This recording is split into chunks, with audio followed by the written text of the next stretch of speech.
next presentation is going to be from Chris Harrison. Chris Harrison is a doctoral student at Carnegie Mellon University's Human-Computer Interaction Institute. He works on many different projects that help in a variety of fields, including computer science, information visualization, engineering, and history. He also couldn't make the trip in.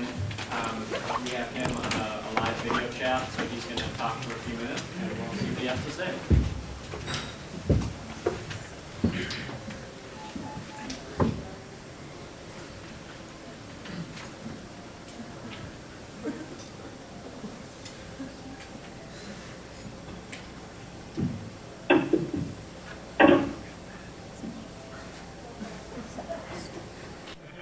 Hello all. So you probably, hopefully you've had a chance to take a look at some of the pieces that I submitted to this show. I want to give you a bit of a backstory just to understand where these pieces come from. So this started about 6 months ago when a Lutheran pastor from Germany contacted me. He goes by the name of Christoph Romhoff. And he had been kind of looking through some data that he had on a kind of a Bible version, a CD version of the Bible that he had, and he managed to pull out a big data set of all the cross-references. And he had been tinkering with this for a few months. And eventually he kind of called into some of the other projects I had online and emailed me this fairly interesting data set. Interestingly, for a Lutheran pastor, he has quite a bit of computer science knowledge. And so he had been tinkering with the data himself already. He had wanted to build a 3D version of this, where basically it looks sort of like the version that you see today, but instead of the columns facing downwards, they were coming out at you in kind of the Z dimension. And then, so not only did links occur between individual chapters, but also they could be back and forth along the actual bars. And it sounds kind of difficult to visualize, and it actually looks totally insane. So we discarded that early on. And so we moved towards something a little bit simpler. So we had to lose some of the data, which is actually verse-to-verse connections, and we did it for chapter-to-chapter cross-reference. And so, but this allowed us to push it basically into a two-dimensional space. And we use kind of color as a way to make it more visually intriguing and also to denote the arc length. So you see this kind of rainbow effect appearing, but that's mostly because of having these kind of different links connecting all throughout the piece. And so to give you kind of a little bit of background is that the code for this only is 200 lines long. This is entirely computer generated, so very short. The complexity comes in the data, so there's something like 63,000 cross-references that are in the Bible. And so the complexity that you see is not actually from the generation, it's not from the programming, but rather from the data. I always like to think that my project, the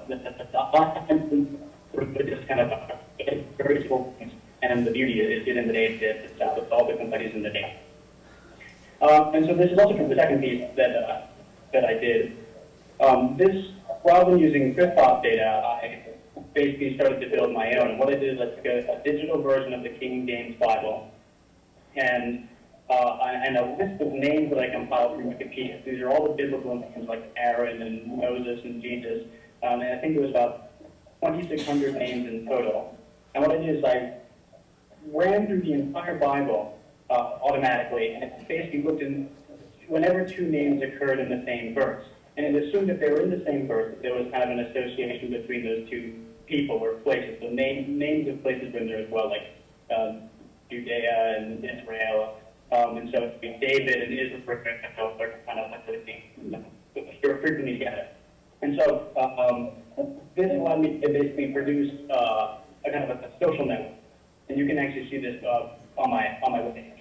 But the one that you see there basically renders the entire Bible on a single piece of paper, a big piece of paper, a very high resolution. And what it does is it takes these names and it locates them by their average occurrence. So as you might imagine, that central figures in the beginning are Moses and David and the story of the Israelites. And then as you progress down into the New Testament, kind of Jesus and the Virgin Mary and stuff become the more prominent figures. And so what this allows you to do at a very quick glance is see the distribution of all the characters in all the places. It's basically a temporal dimension rendered right on top of the Bible. And so there's not much variation left or right because, as you might imagine, it's kind of normally distributed horizontally. But you get this very nice vertical separation, which is essentially kind of analogous to top. So there's some interesting properties there. And one other thing that I do is very lightly rendered lines to act with their occurrence. So if you lean in really close, you'll see that some of the very small text is a slightly different shade. And then every occurrence has a name in the Bible, and then there's lines that are connected to these, and then the kind of big names are rendered on top. And their size proportionally to the number of times they appear in the Bible. So both kind of interesting visualizations. The data, again, it's all about the data. The second visualization is probably only a few hundred lines of code, but, the text of the Bible is, tens of thousands of sentences. So neat in their kind of information density, but simple, relatively simple at their creation. Lots of tinkering, but pretty simple. I understand that we can't take any questions, but if people are curious or want to get digital copies of this, they can find this on my website, and that's just chrisharrison.net. Other than that, I think I'll turn it back over the guys there. Thank you, Colin and Troy, for having me in this show. It sounds like you guys did an awesome job. Thanks.